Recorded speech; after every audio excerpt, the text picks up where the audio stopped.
She just passed away in October, and so I assumed ownership in January. Several of the tenants had no heat.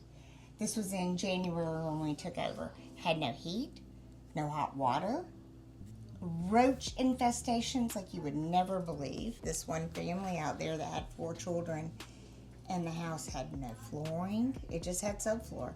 And it had roaches and rats and holes in the floor. I cried because of the disrespect to my father's memory and the income potential that I lost. Welcome to the channel, everybody. We are the Justice family, and a few months ago we extended an invitation to a landlord or tenant to come and share their story.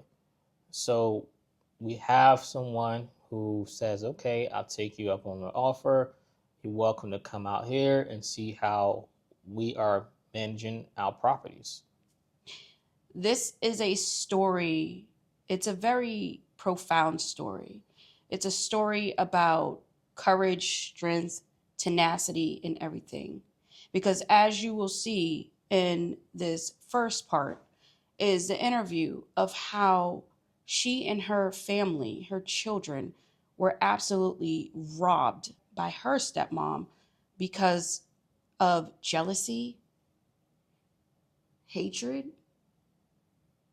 just plain evilness. When she told T and I the story on the phone, we were like, we have to get out there. Yeah. And that's exactly what we did. Hi, it's a pleasure to meet you. You look beautiful. Yeah. Hey, T. How you doing? Good. I'm a hugger. Come on in. Nice. This is a nice, very nice necklace. This is Beth's story. Here's my first question. What specific challenges are you facing with your properties right now? Years of neglect from the previous management. Financial liquidity, for sure. Financial liquidity, maintenance necessities, I would say. Maintenance necessities, financial liquidity, and also unstructured tenancy. Gotcha. I would say those are probably 3 good ways to assume my problems. Got you. What steps have you taken already to address the challenges? Well, at first we went and met everybody because they previously had an experience where they did not even know who the landlord was. Wow. And so they didn't know anybody to call with the problems, so therefore that's how come the problems backed up so bad, because they had no one to call and contact to get them any help. So we went around, right after we sent out a welcome letter and said, hey, this is who we are. We are excited about a new beginning with y'all, and we can't wait to get to know you and work with you. And then we said we need to sign leases with everyone so we could get to know who they were and get established how long they had been there and all that. So that was our first step that we took. And there were some emergency situations that had to be dealt with. Several of the tenants had no heat. This was in January when we took over. Had no heat, no hot water, roach infestations like you would never believe. And we could not see letting them continue in that state. So we had to get heat, and we've replaced 2 furnaces, and we've had to have septic tanks pumped because no one has serviced the septic tanks in so long, and they were backing up and into the yard and stuff, and so we had to do that. And what else did we have to take out? The roaches, leaks. Yeah, I mean we've had to take care of many issues that needed quite immediate attention. You know, we're basically 3 months into assuming this new properties that are in such bad condition. You know, That so are slums, basically. yeah, essentially the first 2 months we spent kind of as in a rat race, taking care of these emergency things, so that we didn't feel like we were leaving these people in situations in which we would not want to be in ourselves, right? And so once we've gotten that taken care of, now we're starting to move towards like improving the park, right? We got rid of some unruly tenants, some some tenants that were kind of bringing down the whole vibe of the place, you could say. And then we also have started to implement some structure. Mm-hmm. You know what I mean? As she mentioned before, having a lack of like leadership. There was nobody to like turn to be like, hey, yo, are you running this? Who's running this? There was a fella out there that was maintaining it that he's 76 years old and illiterate. And we live in America. Yeah. We live in America, so how do you get to be 76 years old and you can't read, but has the driver's license? Mm-hmm. Right? It's like kind of a confusing situation. I'm sure for all the tenants it was very confusing. So now that we've established a structure out there, everybody knows who to look to if they have any problems. Like, we're slowly getting the problems taken care of, slowly trying to improve the living conditions and quality for the residents. Mm-hmm. You know what I mean? It's basically just a matter of time. So you mentioned, because just for the viewers, you mentioned it was a takeover. Mm-hmm. What are you talking about when you mean takeover? Okay, my father, who passed away in 2007, had written his will so that his wife at the time had a life estate, mm-hmm. which is where you have ownership of a property and you are required to keep that property up to a certain level until you pass away. You cannot sell that property. You cannot will it to someone else.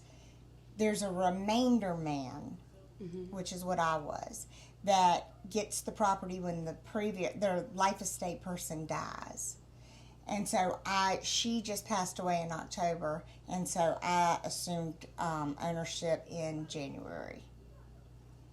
Took a couple months for us to receive news of her passing, and then it also took a little bit of time because we weren't sure if anything had to be transferred before we could start doing work on the park. Like, we didn't want any like legal repercussions or such if we were messing around. But we found out in mid-December that we were allowed to kind of go out there, because apparently with the remainderman, the deed automatically turns over to the remainder, or with the life estate, the deed automatically turns over to the remainderman after the life tenant's death. Right? You don't have to go through probate. Yeah, just happens. It does not have to be it's automatically assumed that the next person owns it. So it was probably that next week that we went and put letters on everybody's door and started having conversations with the residents, letting them know, yo, we're the new sheriff in town, so if you need anything, like, let us know.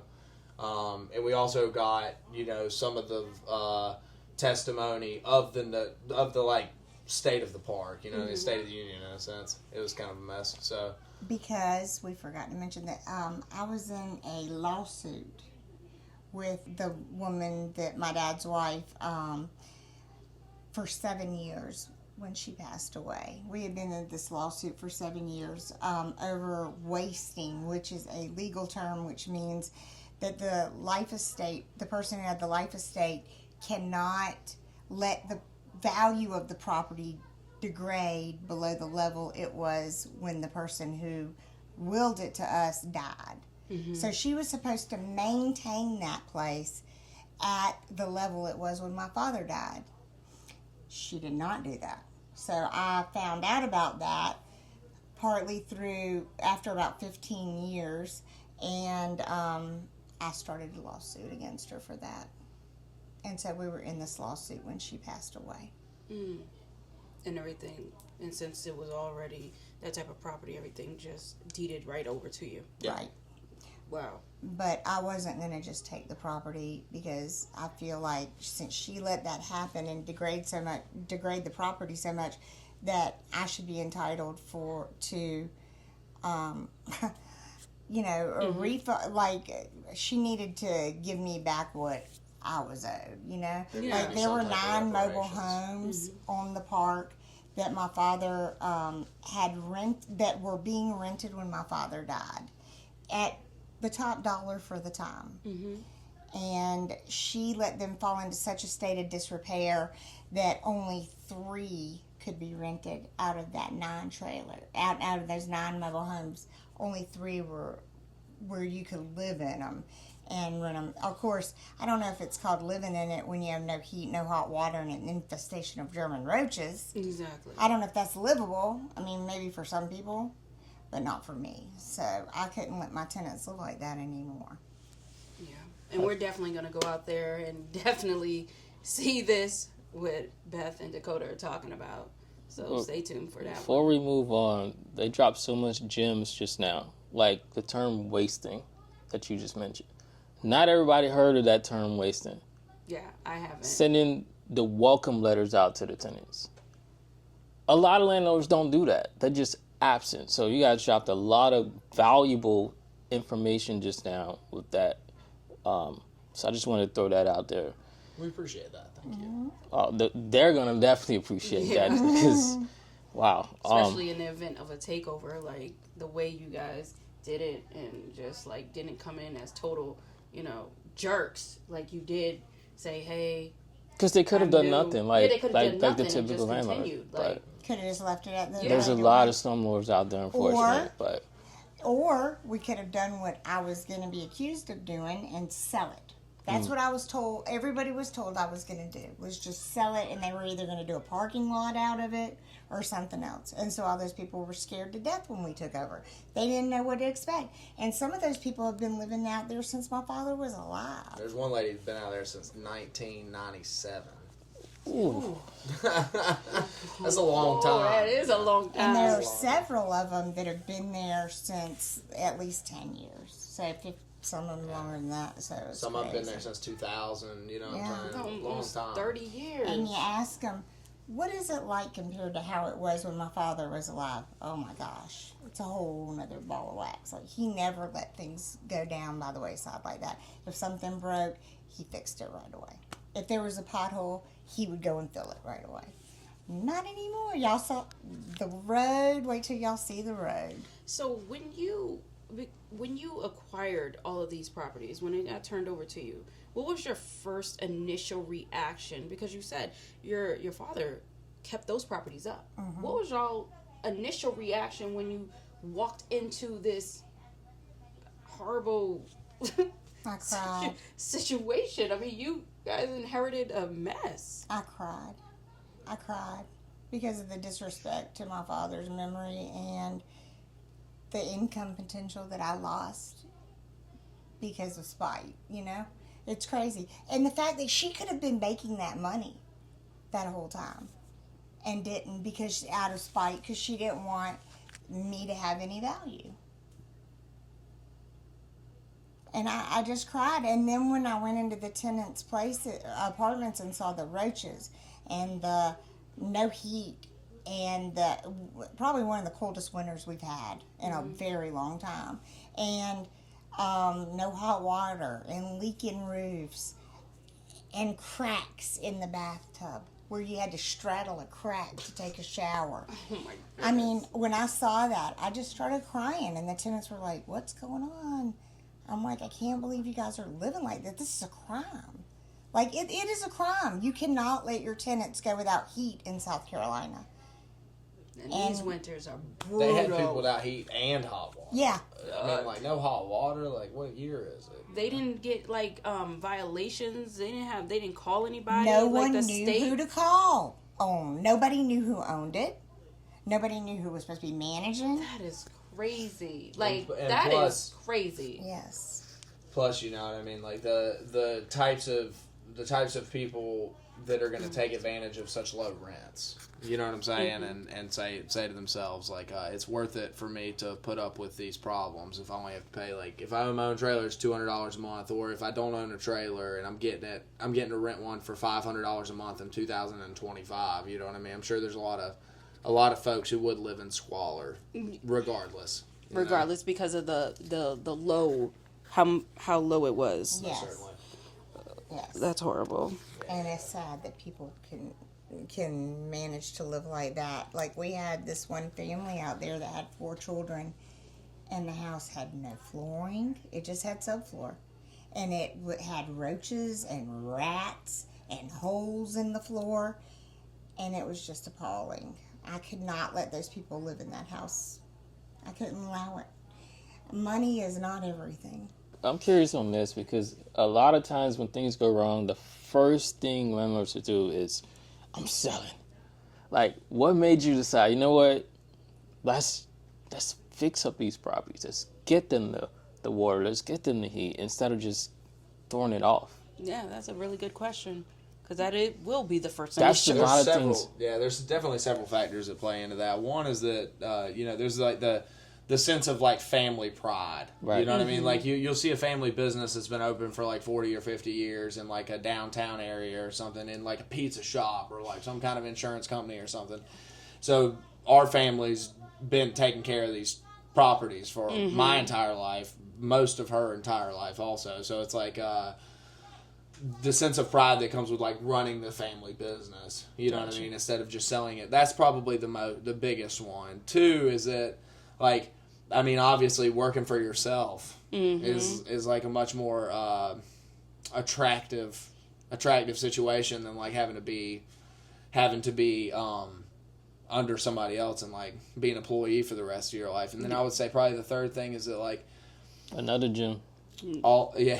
They just dropping gems, y'all. They just dropping gems. Another probably big factor in it is that even though it seems like we're really back in the dirt with it, there's no debt.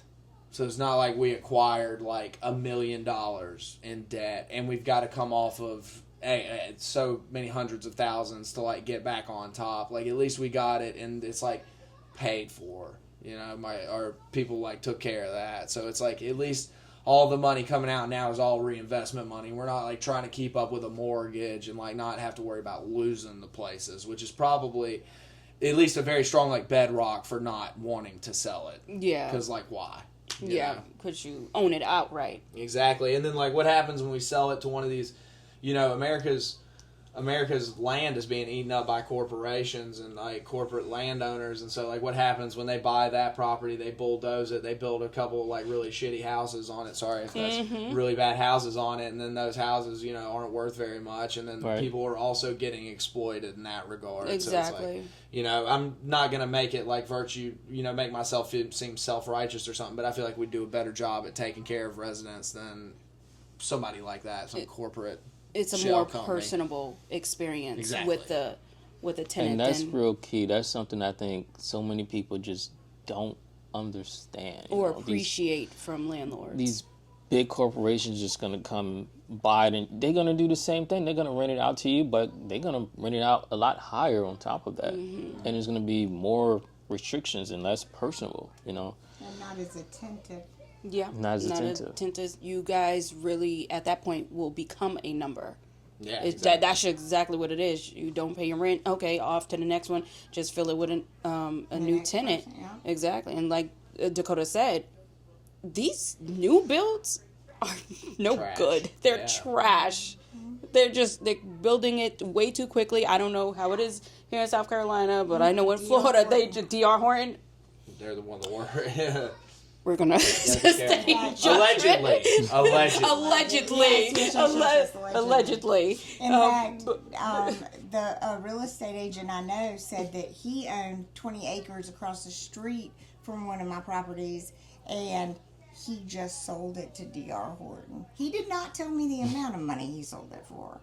But he's not working anymore, I can tell you that. He ain't worried about working. Yeah, sure. My goodness.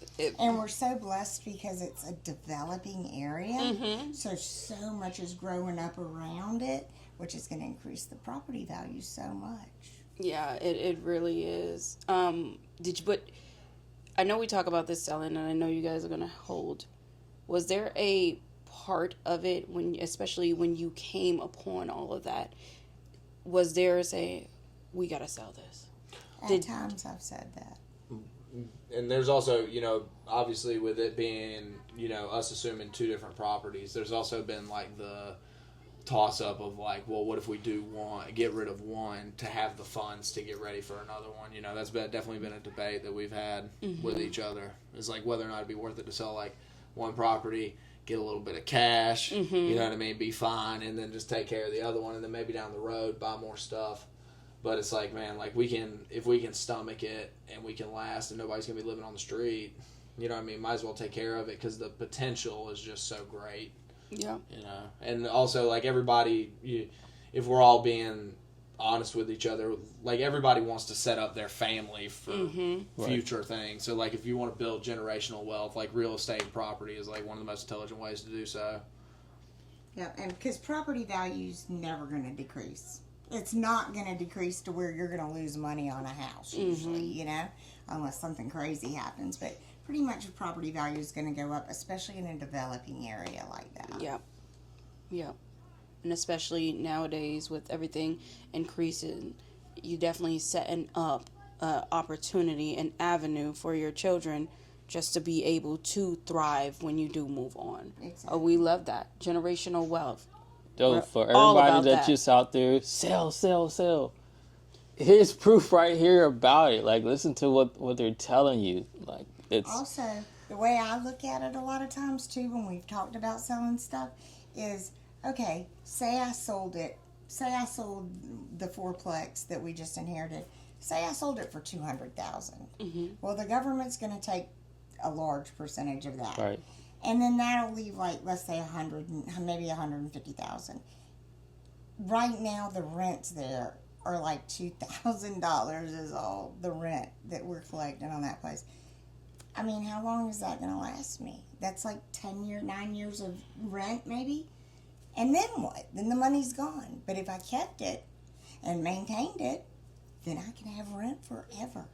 Monthly income forever. And you can increase according to the market. Yes. Exactly. So, yeah. And so when you say like maintain it, who's maintaining the properties? Are you doing it yourself as a landlord, or Everything. you guys are doing it all everything? yourself? We do I have everything. learned because when my mom, when I first took over management of my mom's properties, I would hire like an HVAC place or somebody to come do some work, and it would be like hundreds of dollars for the bill.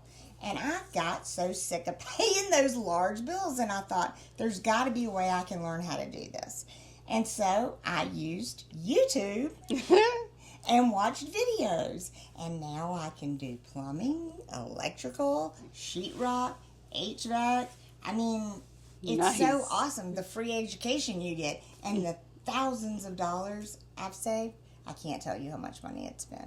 It's incredible. And if we're all being honest, you know, like everybody likes to joke about the landlord special, and there's like definitely Right, some right. aspects of that. Yeah. You know what I mean? I'm not like a tradesperson professionally. Neither is my mother. You know what I mean? And we've had some help along the way for sure. But like one cool thing about that is like the gap of like how much better it would be if a tradesperson took care of it versus us is not that great. And then also that amount of money though that we save is in proportion much larger. Because we're saving that money, we're able to charge less rent for the property. Yeah. You see what I'm saying? We're able to pass savings, keep the housing affordable for new residents. And most importantly, you all learn how the process goes. Yeah. And in the event that you would need a tradesman, you would know if you're getting gypped. Exactly. And because you already know, you already did it, so nobody's gonna get you it. can't buy that. So Yeah. definitely, no, that's awesome. I mean, this is very interesting because you just hear so many horror stories about landlords. When you have landlords here who are willing to just be right there to fix it, know how to fix it themselves from learning, you know, making it affordable for people, being personable so they can communicate with people, what more can you really ask for? I mean, I don't know at this point. So as far as like, because you guys mentioned you do the improvements yourselves, what are some of the most recent improvements that you did? Well, we have a lot. We have two trailers right now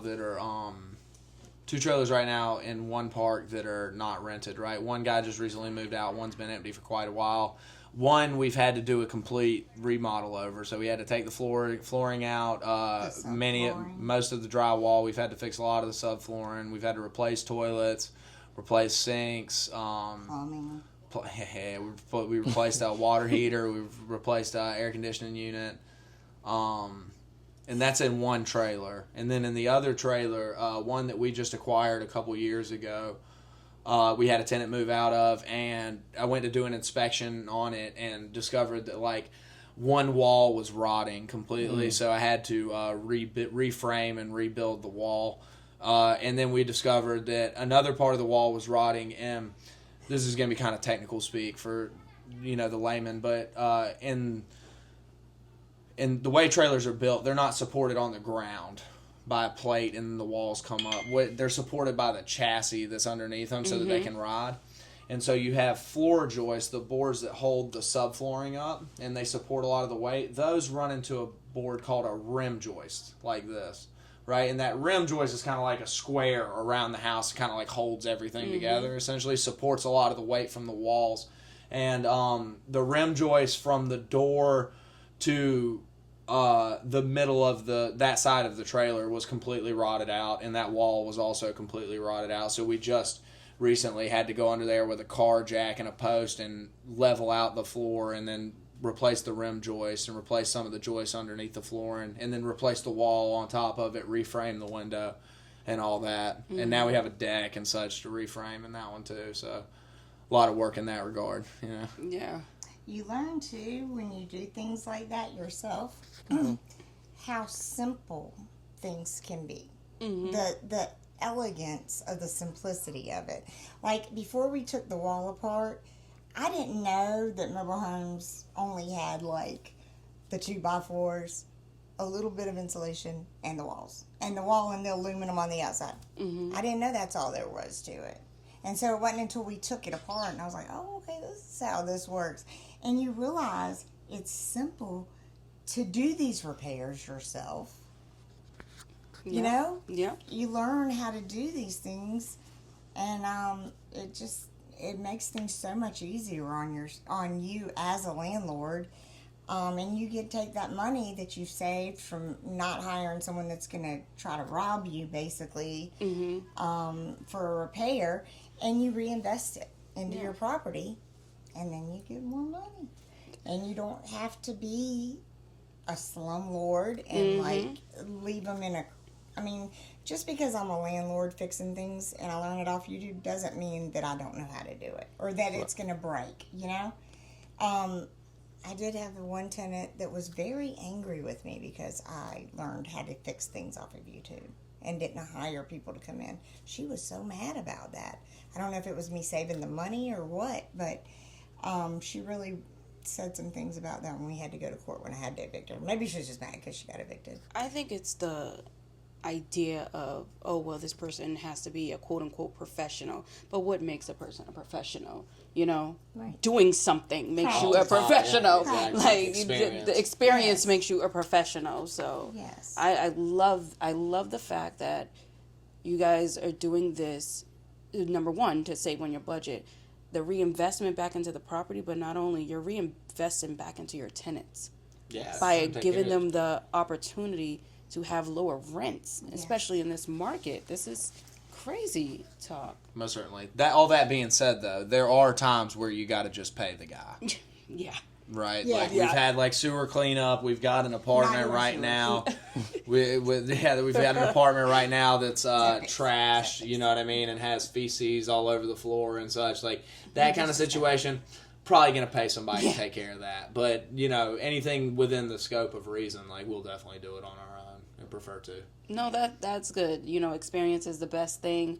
Like you said, you learn and you stick it straight to your budget. So, yeah, I love that. We're all about DIY. Yeah. The DIY. DIY has such a bad name, or bad connotation, but it's really, I mean... It's really not. I mean, at the end of the day, no one will do something better than you, right? You care more about your stuff than you. Yeah. Right? Let's be You're serious. You're going to have a higher standard than other people because you're emotionally invested in that property because it's yours. And you want to get the most benefit, not just money, but longevity of the, you know, of the ability of it being a rental property. You just get so much out of it. If you own something, you take better care of it than someone who doesn't own that. and you try to do things, I feel like, with a higher standard. And when you don't, and you allow your standards to slip, that's how you end up with what we had. Yeah. What we have been given. Yep. I guess you could say given. I mean, it sounds like y'all are doing a lot. So with handling what you've been given, what do you think would be most helpful to help out in that situation? I know you mentioned you guys thought about selling one piece and using that money to invest in other areas. What are some other options you think of will be helpful? Patience. Yeah, if we're blessed with some more patience, and then The lottery. really it's like the difference. But I mean, a little bit more financial liquidity would definitely make a huge difference, and then also like labor hours. Like we're just not able to put as many hours into it. I run a Brazilian Jiu-Jitsu gym in Asheville, North Carolina, a couple days out of the week, and then even when I'm not there, I'm still obviously like doing things to run the operations and such, and so that occupies half of the week, and then I have to spend time traveling to here, you know what I mean, and then I get to work for a couple days, travel back up there, so all that back and forth, we don't get to put nearly as much time as we'd like to in it. Like my mother's not as much as, this may pain me to say this, she's not a spring chicken, you know what I mean? And so, she doesn't have the same get up and go as she used to, you know what I'm saying?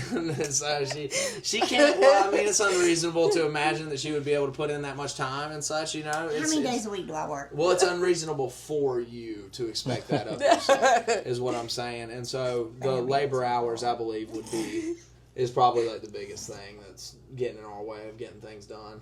Labor hours, financial liquidity. So does most of the labor happens when you come down? Well, she does a lot now. Oh. She does a lot while I I'm not work here. every Yeah, day. she's working while I'm not here. You know what I'm saying? But it's just definitely since we've added to our team, we've definitely gotten a lot more accomplished than we would if we would not have done so. I believe so. Yeah. One is the loneliest number. When I was doing it by myself, it was it's a lot, y'all, for one person. Mm-hmm. It's a lot, especially when you have multiple or a couple of places that are open at the same time, and you're trying to manage taking care of both of those, trying to get them ready to rent again, and then you have emergencies, and you have to run off and do this. This is why this place has been empty for so long, one of the mobile homes, because I'm running around putting out fires other places before he came into helping me. Yeah. And it's just like you can't really concentrate enough on one place to get it all done and get it out, So it's nice to have someone working with me now. Yeah, it really is. A partner in this. And to put it into perspective for the people watching, what are we talking about as far as the number of properties that we have? Just because I know that's going to be a question. Okay. There are 2 mobile home parks. Mm-hmm. I own 2 mobile homes at one park, and there's only 13 spaces at that park. And then I own 9 mobile homes at the big park that we just got that has 31 spaces. But only 3 of those, like I said, were rentable, of the ones I own. Then there's like 11, or maybe, I think it's like around 11 tenants that rent just the lot. Mm-hmm. So there's quite a few empty spaces right now, but that's what I own right now at those 2 mobile home parks. Then we have a triplex, which is a multifamily home that has 3 townhomes. Then a quadruplex or fourplex that has 4.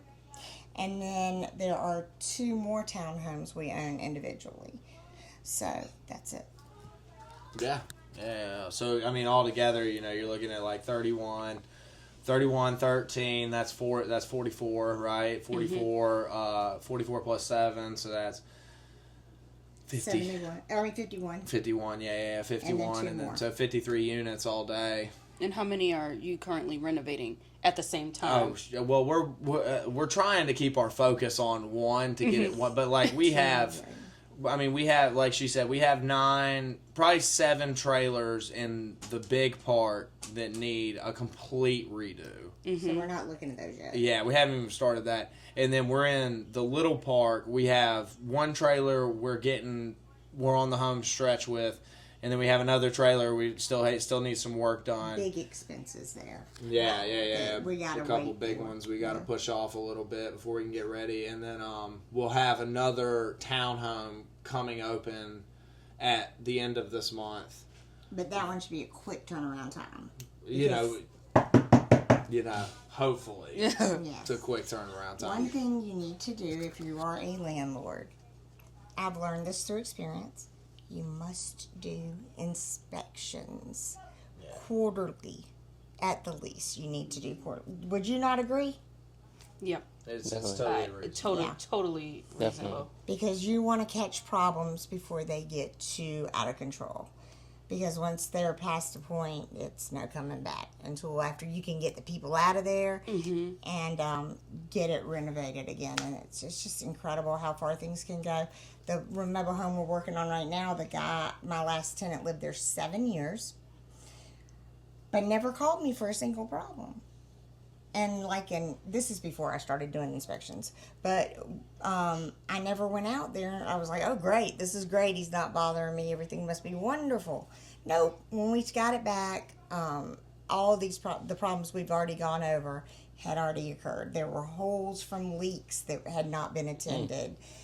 Animals that weren't supposed to be in there that had urinated on the subfloor, and all of that had to be removed. I mean, This is crazy. the damage done. The place where my son said had to have the wall rebuilt. The guy had put in a window unit and didn't know that you have to fix it where the condensate runs out instead of back down into the wall. And it's just leaking. Yeah. Just, oh. And a Ruined it. deposit does not usually cover the repairs when someone moves out. I am so glad you just said that. We're so glad you just said that. That was actually bringing me to my next question I had for both of you guys. I wanted to know, what advice would you give other landlords, and what advice would you give tenants? Because tenants can do things to help out too. Yeah, totally. I would say if you're new to the whole process, definitely have a system, right? Don't just go at it. Like, it can be really easy, especially because if you have less properties to take care of, it can be really easy to become complacent and be like, hey, things are all right. I got a couple empty units, you know what I mean? I don't have really a process for getting things done. I can kind of get them done at my own pace, and maybe I'm fine, so I don't have to worry about it. Like, you definitely want to develop a system for going in, taking care of properties, how you rent to tenants. So every tenant we have come through, we look them up, make sure they don't have no charges. We look them up in several different areas to make sure they ain't got no charges. We take down their driver's license information and all that, and do pretty thorough check beforehand of letting them rent, for sure. I would definitely say that's it. And really just most people struggle with this, I would say, is money management. Having a thorough financial plan for every dollar that kind of flows through, I would imagine, is probably really beneficial for you, for any business, right? Most folk would agree. And then I would say from the tenant side of things, especially if your landlord's reasonable, don't let the anxiety of calling them stress you out. Call them to get things done. It's just like being in trouble as a little kid. The more you lie and kind of push that thing off, the worse the problem becomes. And so something where we could come in and spend 2 hours fixing it, it turns into something where now I got to kick you out your house, dude, because this place is not livable, and we've got to come in and spend $10,000 to fix it back up. And your landlord is not going to get angry if you call them and say, hey, my sink is leaking, or it's dripping, or my toilet's running. They're not going to get angry. They would rather you call them so they can fix it before it develops into a problem that's going to be more costly, more time consuming. You may not be able to stay there, so they'll have to put you up somewhere else so they can make the repairs. That had you called them when the leak started, they could have taken care of it, like he said, in a few hours, and then you're good to go. But no one's going to get mad at you if you call them and say, hey, I got a running toilet, or I accidentally opened this door too hard and there's a hole now in the door because there was no stop. Now the landlord knows I need to put a door stop there, and you've addressed it, so you're not hiding anything.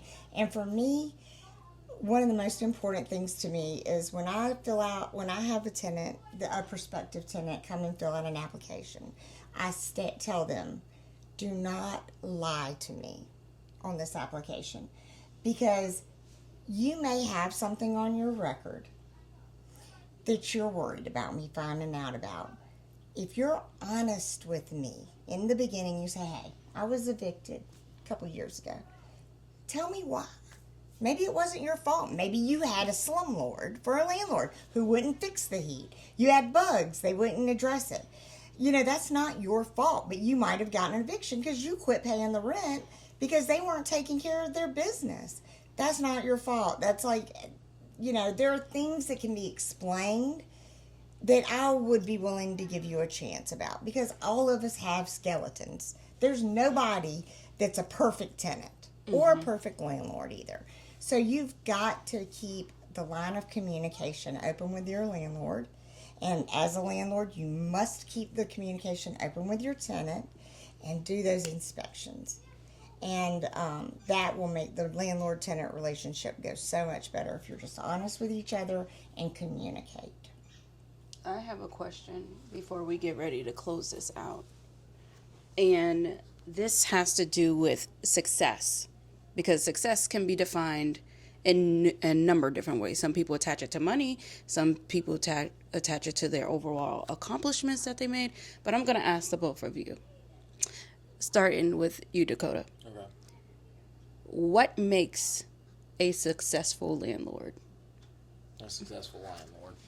Okay, I would definitely say there's obviously an aspect of like financial accomplishment in that sense. Like, you should be definitely making money, right? It should be, you would hopefully, depending on how much property you own and whatever your interest is in it or your investment is into it, it should be returning that, right? You shouldn't just be doing it for the sake of being a landlord, right? This capitalistic America, so we all want to make money. That's probably got to be your bottom line. And then I would say the next part would be like just being a human being, understanding that like we all prefer, like, when we have a transaction of any kind, to be beneficial to both parties, right? And so we don't want, I would imagine a successful person doesn't want to take advantage of people. They also don't want to be taken advantage of. So like, I feel like being successful is like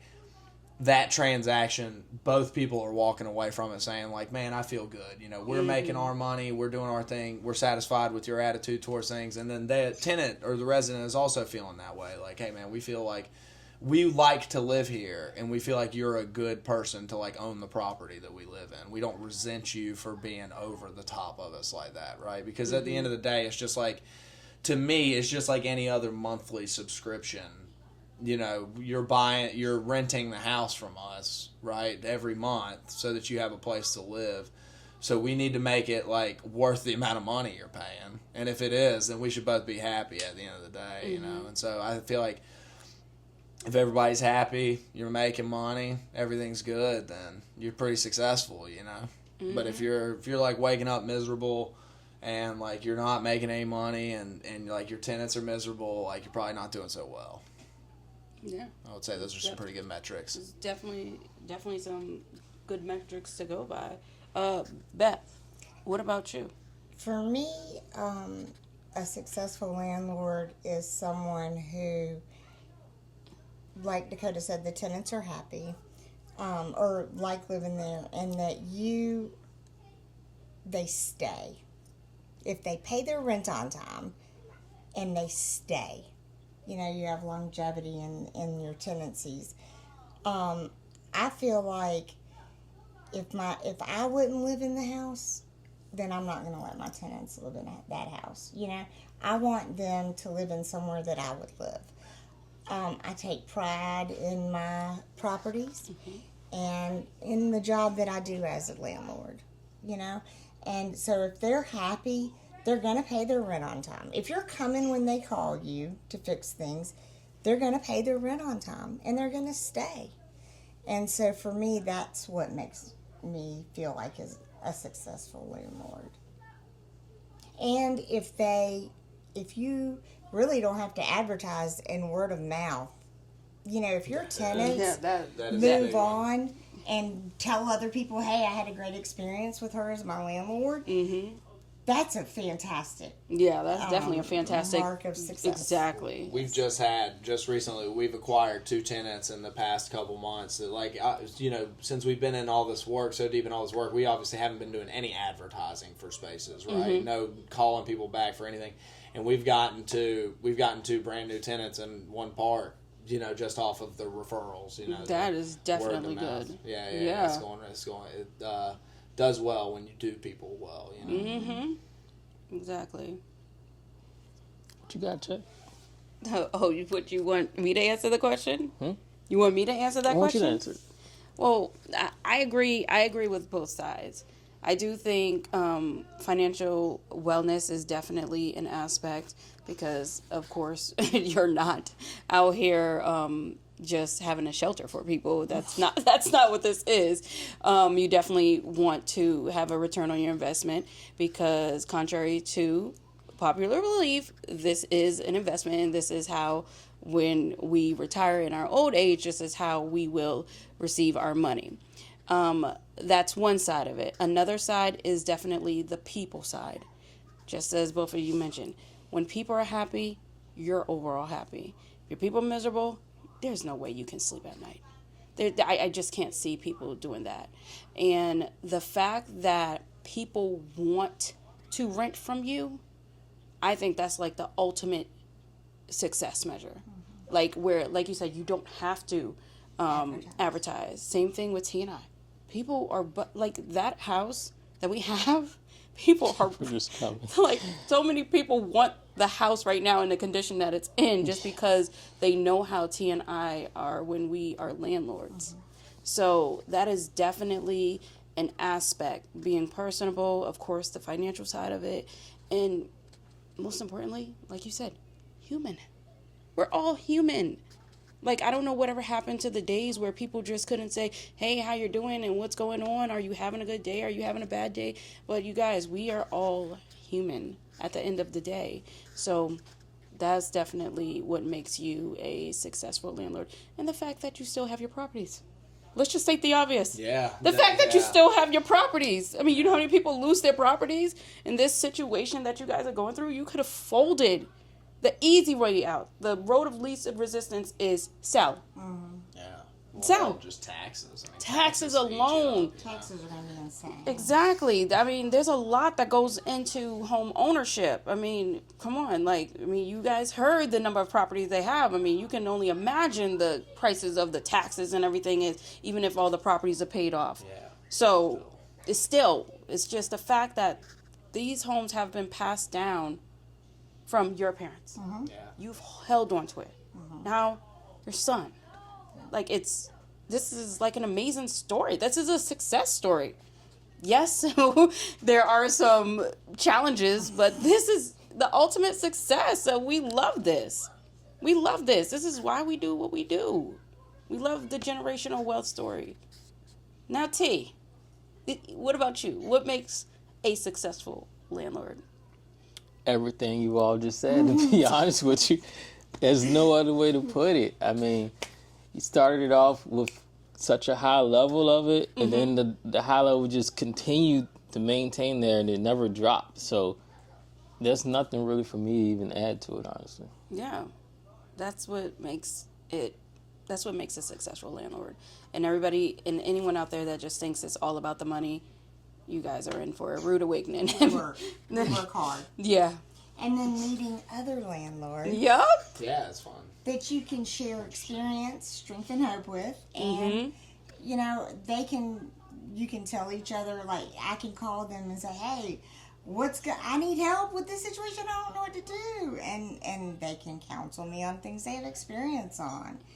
And if they have questions maybe that I can answer, I'll be happy to answer them. It's nice to develop those relationships with other people because a lot of people do demonize landlords and think that all we do is try to rip people off and sit around eating bonbons on our couch raking in money. That's not true. That is a myth. Yes. That's a big myth. So it's hard work sometimes, and it's challenging, like you said. I try to think of it like I did in labor. There will be an end to the craziness part and the hard part. It's temporary, and I'll get through it. Yeah. All right. So, as you just heard, this story is just so interesting on several different levels because they're managing over 50 properties, and all the work basically is just getting done by them. Yeah.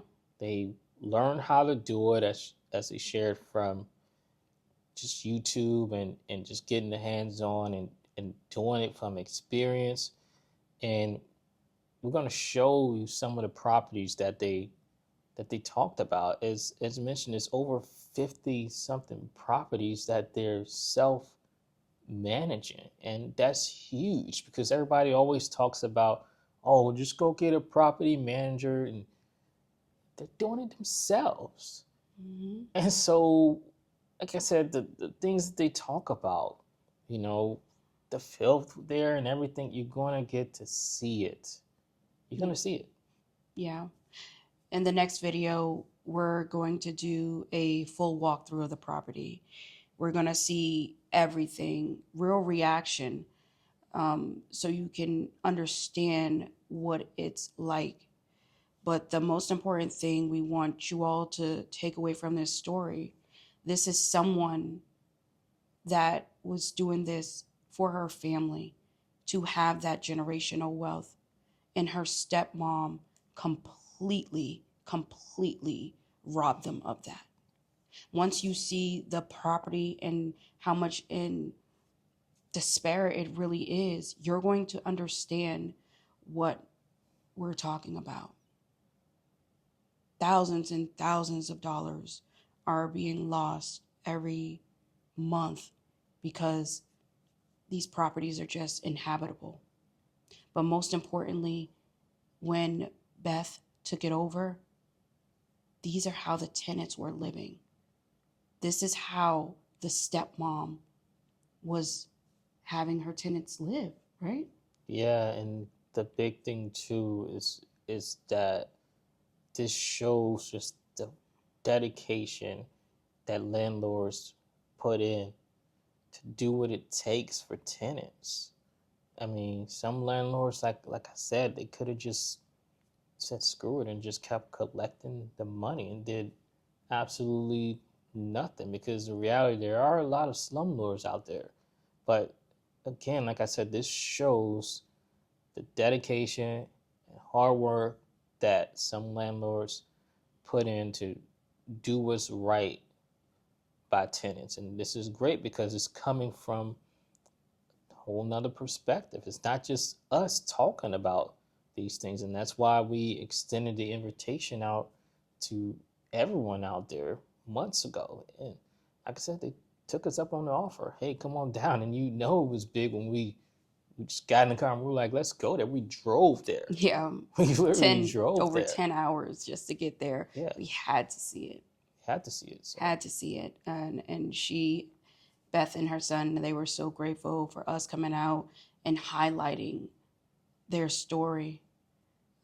This is a very powerful moment. And as T mentioned, we love doing things like this. So we're going to extend this offer again. If you are a landlord and you are going through anything, it could be wins, it doesn't have to be what we just spoke about in this video, and you want your story highlighted, reach out to T and I so we can get that story out here for everyone to hear. And I mean, any questions you have for the landlords, just put them down below in the comment section. But we'll put her handle down there. So we don't have Dakota's handle, so we put her handle down there. And just, like I said, just ask the question. Yeah. Because we probably can't answer the Yeah. question if you ask us. But She could answer it better than we so can. just for us, I mean, you can comment what you think, or if you want us to come out, get your story. Also, you can do that as well. Yeah. And please, like we mentioned in every video, be respectful in the comments. These are real people going through real things, and they're putting their self out there in order to share their story with other people in hopes that it can help. Right, and that's why I said throughout the entire, I kept saying how they were dropping gems. I mean, this is really, really valuable information, and like I said, it's coming from a whole spin, because these aren't just houses. This is now coming from trailers and townhomes and things. So it's a whole nother spin on it. Yeah. So, as always, thank you for watching. And let's bring it down to the comments section. And until next time, peace out. See ya.